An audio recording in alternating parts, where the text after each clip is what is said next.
Super 6లో super 7లో చెప్పినటివి ఏవి కూడా అమలు కాకపోగా కొన్నింటిలో ఏదైతే కొద్దో గొప్ప అమలు చేశారో అవి కూడా అందరికీ ఇవ్వకుండా కొందరికి మాత్రమే ఇచ్చే పరిస్థితిలో మరికొన్ని ఈ పెద్ద మనిషి హయాంలో అన్ని రకాలుగా వ్యవస్థలన్నీ కూడా నీరుగారిపోయిన పరిస్థితులు కనిపిస్తూ ఉన్నాయి. రైతులు ఈరోజు ఉన్న పరిస్థితి ఎంతటి దారుణంగా ఉన్నారు. రైతుల పరిస్థితి అంటే ఏ పంటకు రైతన్నలకు గిట్టుబాటు ధర రాని పరిస్థితి. యూరియా కోసం రైతులు ఏకంగా క్యూ లైన్లో నిలబడుతూ ఉన్న పరిస్థితి, అయినా యూరియా దొరకని పరిస్థితి. ఏ రైతన్నకు ఏ పంటకు గిట్టుబాటు ధర రాని పరిస్థితి. రైతన్నలకు ఉచిత పంటల బీమా పథకం గాలికి ఎగిరిపోయింది. కనీసం ఇన్సూరెన్స్ లాస్ట్ ఇయర్కి సంబంధించిన ఇన్సూరెన్స్ డబ్బులు కూడా ఈ పెద్ద మనిషి ఇన్సూరెన్స్ డబ్బులు కట్టకపోవడంతో రాని పరిస్థితి.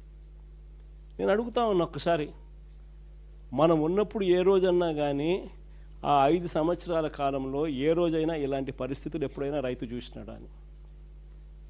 ఏ రోజన్నా ఒక్క రోజన్నా కానీ రైతు యూరియా దొరకడం లేదని చెప్పి క్యూలో నిలబడడం ఎప్పుడున్నా మన 5 సంవత్సరాల కాలంలో కనీసం ఒక్కసారన్నా జరిగింది అని అడుగుతా ఉన్నా. ఆశ్చర్యం కలిగించే విషయాలు ఇవన్నీ కూడా. ఈరోజు రైతుల పరిస్థితి ఎందుకు ఇంత అధ్వానంగా ఉందనంటే కారణం బ్లాక్ మార్కెటీర్లతో, దళారీలతో ప్రభుత్వమే చేతులు కలిపింది.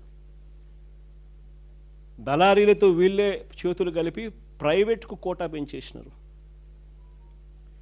ఆర్బీకేలు నిర్వీర్యం చేసినారు. ఈ క్రాప్ అనేది కనపడకుండా పోయింది.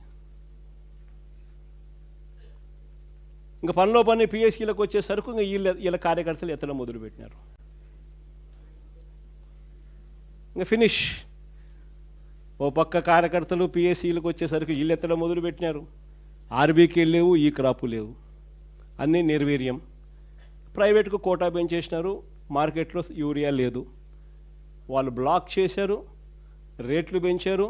267 రూపాయలు బస్తా, మరో 200 రూపాయలు ఎక్స్ట్రా కడితే తప్పనిచ్చి యూరియా దొరకని పరిస్థితిలోకి ఈరోజు రైతు బతుకు దిగజారిన పరిస్థితి ఈరోజు కనిపిస్తూ ఉంది. మన హయాంలో ప్రతి రైతుకు కూడా గిట్టుబాటు ధరలు ప్రతి పంటకు రావడమే కాకుండా మరీ ముఖ్యంగా ధాన్యానికి సంబంధించి ప్రతి రైతుకు గిట్టుబాటు ధర లభించడమే కాకుండా రైతుకు ఈ క్రాప్ ద్వారా, ఆర్బీకేల ద్వారా ట్రాన్స్పరెంట్గా ఏ రైతుకైనా కూడా ఎంఎస్పి కన్నా రూపాయి తక్కువ ఇచ్చిన పరిస్థితి ఎక్కడలా.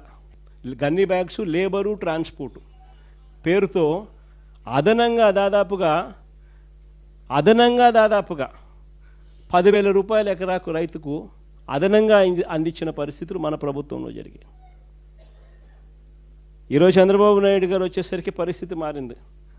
ధాన్యాన్ని గిట్టుబాటు ధర రాని పరిస్థితి ఎందుకుంది అని అంటే చంద్రబాబు నాయుడు అంటాడు, పండించిన ధాన్యం ప్రజలు తినే పరిస్థితిలో లేరంట అని నేను ఇప్పుడు చెప్తాడు తీరి. ఈ ధాన్యం అంతా కూడా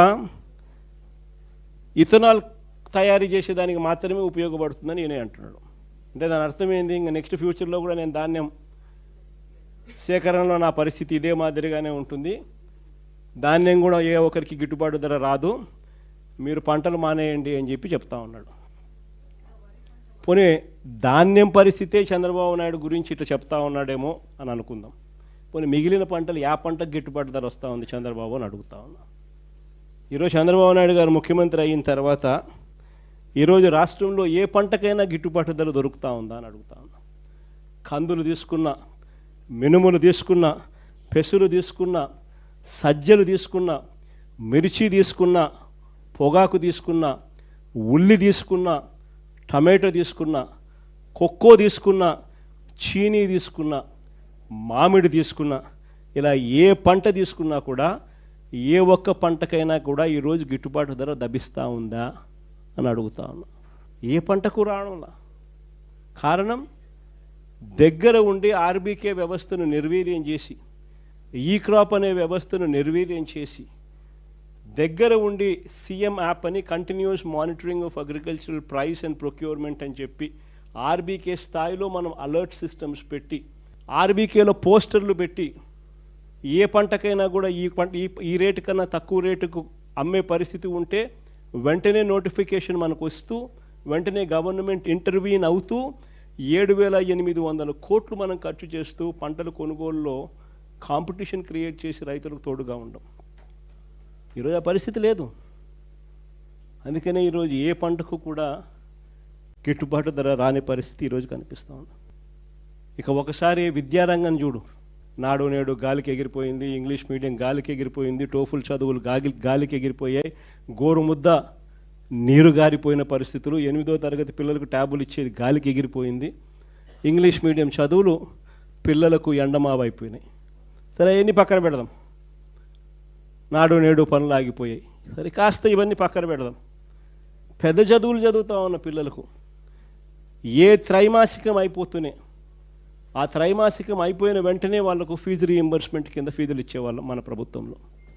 విద్యా దీవెన, వసతి దీవెన అని చెప్పి గొప్పగా ప్రభుత్వం అమలు చేసే పథకాలు. ఏ క్వార్టర్ అయిపోయిన వెంటనే ఆ క్వార్టర్. అలాంటిది మొట్టమొదటిసారిగా జనవరి, ఫిబ్రవరి, మార్చికి సంబంధించిన క్వార్టర్ 2024 మార్చి 16 ఎన్నికల కోడ్ వచ్చింది. జనవరి, ఫిబ్రవరి, మార్చికి సంబంధించిన క్వార్టర్ ఆ ఎన్నికల కోడ్ రావడంతో ఆగిపోయింది. తర్వాత చంద్రబాబు నాయుడు ప్రభుత్వం వచ్చింది, ఫినిష్. వసతి దీవెన ప్రతి ఏప్రిల్ 2024 ఎన్నికల కోడ్ వల్ల ఆగిపోయింది. మళ్ళీ ఏప్రిల్ 2025 మళ్ళా రెండవ ఇన్స్టాల్మెంట్ వసతి దీవెన 1100 కోట్లు ఏప్రిల్ 2024, 1100 కోట్లు ఏప్రిల్ 2025, 2200 కోట్లు. ఇచ్చింది ఎంత? 0.